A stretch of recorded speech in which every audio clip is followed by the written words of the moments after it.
Welcome back friends to the class number 56.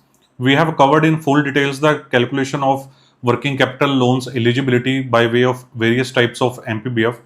Now if we sum up all of that we have studied in previous videos, we will say that the borrower's working capital exposures eligibility is dependent on various types of MPBF. One of them is turnover method, in which we do only 20% of the sales of the client as the final working capital loan. But this method has some limitations that I have already covered in the respective video. So this method is suitable for the traders and for the small ticket size cases of up to 1 crore, 2 crore size cases, right? Then the another method is MPBF method 1, which we call the working capital gap method. In this method, the eligibility is based on 75% of the working capital gap, that is the maximum loan under working capital facility that you can give to the borrower, right? So this method is a bit conservative than the turnover method. It also has some limitations that we have covered. So this method is practically used for medium ticket size cases of more than 2-3 crores and up to 10 crores type cases, right? Then comes the most conservative method, which we call the MPBF method 2 of Tandon committee. So in this method, we used to compare the actual NWC with the required NWC. So it was the basic comparison of 25% of the current assets, which was the minimum required NWC, and the actual NWC comparison, right? So this is the most conservative method, and it is the most practically used method in the banking industry in India. So it is suitable for the medium to large ticket size cases. Generally more than 10 crore cases, size cases are assessed basis the MPBF method 2 only, right? So these three methods that we have discussed, I have left one method that I haven't covered to you yet, that is cash budget method of working capital assessment. I will cover it on in the later part of my series, right? So even if you are applying all these three methods, then there are some things that you need to take care about. What are these? First, you need to carefully see the operating cycle of the client. You need to carefully assess what is the actual operating cycle of the client and your overall working capital eligibility. Even if it is meeting as per these method, then still you have to check the overall operating cycle. Then what is the actual working capital requirement as per the working capital cycle of the client, and you have to restrict your limit as per the operating cycle of the client, right?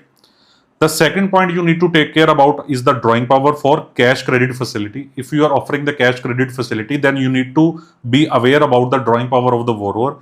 Even if the borrower is eligible for limit of 5 crores, 10 crores as per any of these above method, if his drawing power is not meeting the required norms, then you cannot allow the client to use limit more than his or her actual drawing power, right? And the third thing that I haven't discussed with you yet, I will cover it on in the working capital products series, is the individual assessment methodology of specific limits. Like packing credit limit has its own assessment method, bank guarantee has its own assessment method, letter of credit has its own assessment method, buyer's credit has its own assessment method. Then some of these facilities have their individual assessment methods also. So besides satisfying these norms, those facilities have to satisfy their individual assessment method as well. Like drawing power is a kind of specific method that we use only for cash credit limit. We restrict the limit up to the drawing power or actual sanction, whichever is less. So for some other facilities that I have discussed, like packing credit, LC, BG type facilities, there are some individual assessments as well. So your MPBF need to justify, and these individual assessments also need to justify for those respective limits. So these were the picture that we have discussed were about working capital facilities. Now we are coming to term loans. What about term loans? How do we assess the term loans? Which thing we check in the balance sheet or profit and loss account for assessment of term loans? So there are three types of term loans that generally offered in the banking industry. That is the machinery term loan, when you want to buy some machineries. The building term loans, when you want to buy a building or construct a building. I also include land loan here, when you want to buy a land, want to buy land or building complete. So all of these are covered in building term loans. And the third one is the general purpose term loans that we are calling working capital term loan, WCTL. They are also called WCTL, working capital term loans. So their assessment, friends, is based purely on DSCR. What is DSCR? That is debt service coverage ratio. So whether client is eligible for these loans or not, for that you have to calculate the DSCR of the client from its profit and loss account, right? How do we calculate DSCR? Well, that is the topic that we will be discussing in the coming video, in the next video itself. So besides calculating DSCR, there is one more ratio that is calculated when we assess the term loans, that is called ISCR, that is interest service coverage ratio. Interest service coverage ratio is one another ratio that is calculated while assessing the limits for term loans, right?